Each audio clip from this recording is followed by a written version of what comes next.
प्रिय मित्रों, नमस्कार। ज्योतिषी के कार्यक्रम के हमारे YouTube channel doctor H S. Rawat, हमारा Facebook page astro TV doctor H S. Rawat में आपका हार्दिक स्वागत है। मैं हूं आचार्य एच.एस. रावत। आज मैं आपको जानकारी एक ऐसी देने वाला हूं जो कि आपके मन में कुछ भ्रम हैं, कुछ भ्रम हैं, कुछ शंकाएं हैं, उनको दूर करेगी। बहुत सारे लोग ये कहते हैं कि पीपल का जो पेड़ है इसकी पूजा करने से क्या हो जाएगा। हिंदू लोग तो बड़े बेकार हैं, बड़े अंधविश्वासी हैं। ये पेड़ पौधों की पूजा करते हैं, ये तुलसी को माँ मानते हैं, ये बोलते हैं कि पीपल के पेड़ पे देवता वास करते हैं। क्या देवताओं को पीपल का पेड़ ही मिला है वास करने के लिए? हर आदमी के मुंह से आपने सुना होगा कि पीपल का पेड़ 24 घंटे में 22 घंटे कम से कम ऑक्सीजन देता है। 24 घंटे देता है। इसके पीछे का आधार क्या है? पीपल के पेड़ की पूजा करने से कष्ट क्यों हरण होते हैं? पीपल के पेड़ की पूजा करने से दरिद्रता क्यों खत्म होती है? पीपल के पेड़ के नीचे 5 मुंह का दीपक जलाने से वो कौन से 5 देव हैं जो प्रसन्न होते हैं? आज मैं आध्यात्मिक तौर पर और वैज्ञानिक तौर पर इससे एक एक पर्दा हटाने की पूरी कोशिश करूंगा। और जो लोग सनातन हिंदू धर्म के ऊपर उंगली उठाते हैं, आज उनको मैं ये बताने की पूरी कोशिश करूंगा कि पीपल का पेड़ कोई नॉर्मल पेड़ नहीं, तुलसी का पेड़ कोई नॉर्मल पेड़ नहीं, बरगद नीम के पेड़ कोई नॉर्मल पेड़ नहीं है। इनके पीछे के आधार को समझना होगा। और आखिर पीपल के पेड़ के नीचे रात को दिन छिपने के बाद सूर्योदय से पहले दीपक जलाने का कोई वैज्ञानिक आधार है? और पीपल के पेड़ से राहु शनि केतु, शनि की साढ़े साती, इनका कष्ट क्यों भागता हुआ नजर आता है? और क्यों दरिद्रता खत्म हो जाती है? शनि दरिद्रता का कारक है। शनि हाथ में कटोरा दे देता है जब देता है। और पीपल के पेड़ की पूजा करने से यह दरिद्रता क्यों खत्म हो जाती है? आज मैं इन सब चीज़ों से एक एक करके पर्दा हटाऊंगा। लेकिन आपसे निवेदन करूंगा, मेरा YouTube channel doctor H S. Rawat, आप इसको सब्सक्राइब जरूर करें और नोटिफिकेशन बेल को भी दबाएं। मेरा फेसबुक पेज एस्ट्रो टीवी, आप इसको लाइक करें। शुरुआत करते हैं। सबसे पहले तो मैं ये बताऊंगा, पीपल का पेड़ राउंड द क्लॉक ऑक्सीजन देता है। सभी पेड़ दिन में ऑक्सीजन छोड़ते हैं, कार्बन डाइऑक्साइड को ग्रहण करते हैं, ये सच है। लेकिन इसके वैज्ञानिक पहलू को भी समझेंगे और इसके आध्यात्मिक पहलू को मैं आपको बाद में बताऊंगा। दरिद्रता खत्म क्यों होती है वो भी आपको मैं बाद में बताऊंगा।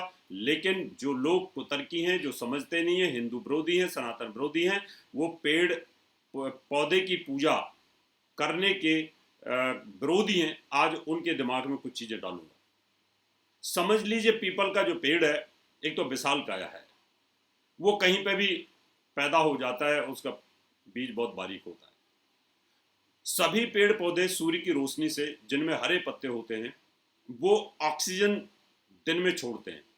क्योंकि सूर्य का जो प्रकाश है, सूर्य के प्रकाश से प्रकाश संश्लेषण की प्रक्रिया होती है। क्योंकि मैंने बॉटनी पढ़ी हुई है, वनस्पति विज्ञान का मैं छात्र रहा हूं, इसलिए मुझे इसकी नॉलेज है। जब सूर्य का प्रकाश होता है तो सभी पौधे जिनमें हरे पत्ते होते हैं वो ऑक्सीजन छोड़ते हैं, ऑक्सीजन लेते हैं और रात को कार्बन डाइऑक्साइड छोड़ते हैं। लेकिन पीपल का पेड़ एक ऐसा है कि ये कहीं पर भी हो जाता है, मरुस्थल में हो जाता है, सूखे में हो जाता है, वहाँ पानी की कमी होती है। ये जो पौधा है ये क्या करता है कि रात को कार्बन डाइऑक्साइड छोड़ता नहीं है, कार्बन डाइऑक्साइड को ग्रहण करता है और अपने अंदर सोख करके रख लेता है। अब जो कार्बन डाइऑक्साइड को रात को सोख लेगा तो निश्चित तौर पर कार्बन डाइऑक्साइड वो छोड़ेगा नहीं, तो वो ऑक्सीजन छोड़ेगा, ऑक्सीजन छोड़ता है। ये प्रक्रिया उसकी सुचारू रूप से चलती रहती है। इसका एक वनस्पति विज्ञान का, बॉटनी का एक रहस्य होता है। अब जो पेड़ रात को कार्बन डाइऑक्साइड को खींच रहा है तो उसके निश्चित तौर पर कहीं ना कहीं फायदे होंगे। अब उस फायदा का ये रहस्य मिलता है कि इस पेड़ के नीचे सोने से, इस पेड़ के नीचे पूजा करने से, इस पेड़ के नीचे समाधि लगाने से, इस पेड़ के नीचे दीपक जलाने से क्या आपको मिलता है लाभ? क्या दरिद्रता खत्म हो जाएगी? क्या पीपल के पेड़ में वो शक्तियां हैं कि जो दर्द तक खत्म कर देगा? आज मैं आपको कुछ रहस्य बताऊंगा, और वो रहस्य भी बताऊंगा कि 5 मुंह का दीपक, पंचमुखी दीपक जलाने से क्या पीपल के पेड़ के ऊपर वास करने वाले 5 देवता प्रसन्न हो जाते हैं। और पीपल के पेड़ के अंदर ऐसा कहा जाता है कि माँ भगवती, माँ लक्ष्मी की जो बहन है दरिद्रता, उसका वास होता है।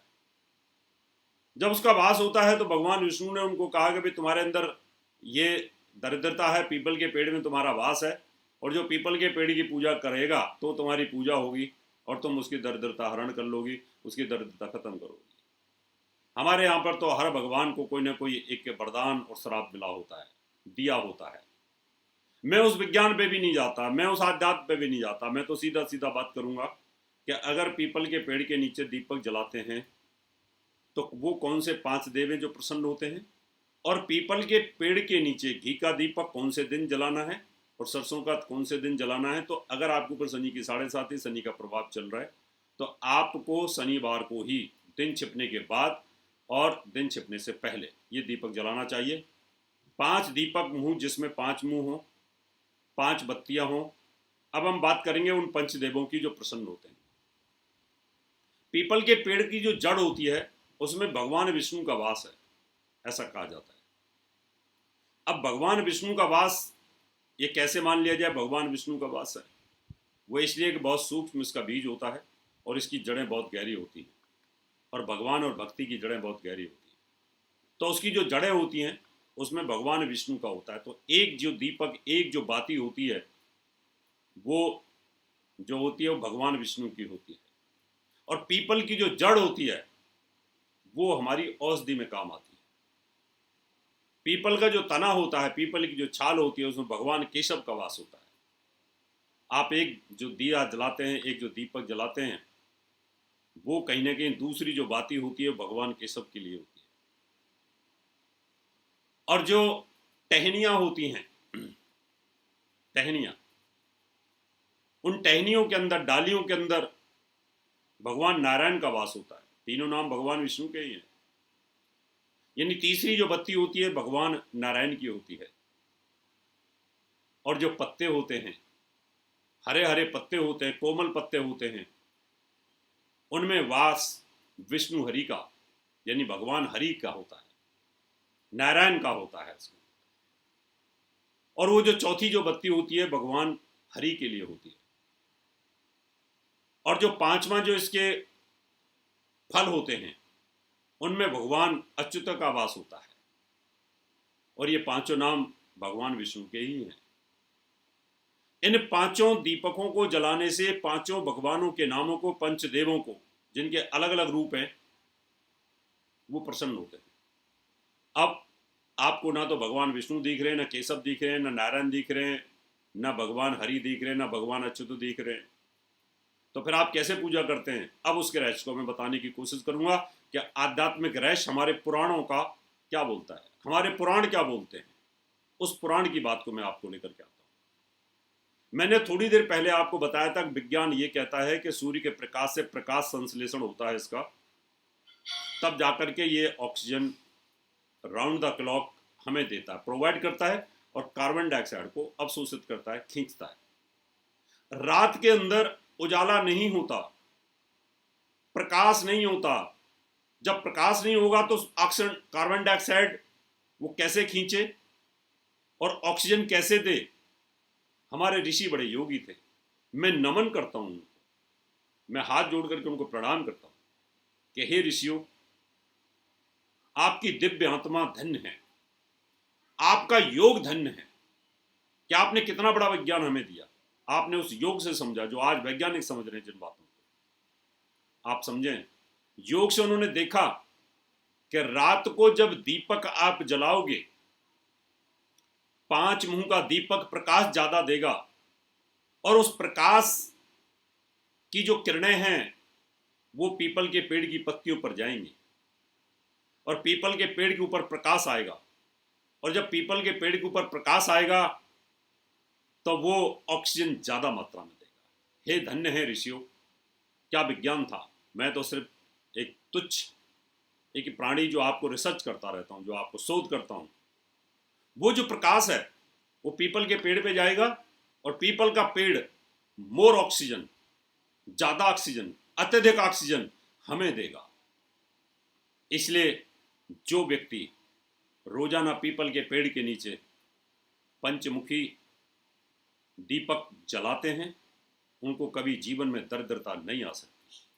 भगवान विष्णु के 5 रूप उनसे प्रसन्न होते हैं, किसी प्रकार की तकलीफ नहीं होती है।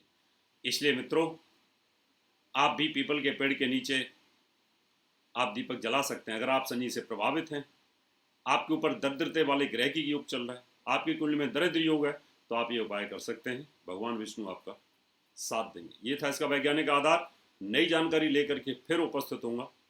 अब मैं आपसे आयत लेता हूँ, लेकिन आयत लेने से पहले आपको कहूँगा, अगर आपकी कुंडली में दरिद्र योग, पितृदोष, कालसर्प दोष, शनि की 7.5, शनि की महादशा, शनि की अंतरदशा चल रही है और आप ये उपाय जानना चाहते हैं, तो आप मुझे तुरंत संपर्क कर सकते हैं। मेरे नंबर फ्लैश आउट हो रहे हैं, आप उनसे नंबर ले सकते हैं। पेटीएम करके, गूगल पे करके तुरंत आप मुझे संपर्क कर सकते हैं। याद लेता हूँ आपसे, नमस्कार। नई जानकारी लेकर के फिर आऊँगा। मुझे संपर्क करने के लिए आप मेरा पता ले सकते हैं। बहुत बहुत धन्यवाद आपका। दर्शकों, अगर आप अपनी कुंडली दिखाना चाहते हैं तो एक कुंडली 5100 रुपए, या वास्तु विजिट या पूजा पाठ करवाना चाहते हैं तो हमें निम्न पते पर संपर्क कर सकते हैं। हमारा दिल्ली का पता है महर्षि पराशर ज्योतिष विद्यालय, C9 महिंद्रा पार्क, पंखा रोड, नजदीक C1 जनकपुरी बस स्टैंड, नई Delhi 59। Phone number 25638157। Mobile number 9212286090, 9811144156। Email info@astrohubworld.com, website www.drhsrawat.com। दर्शकों, अगर आप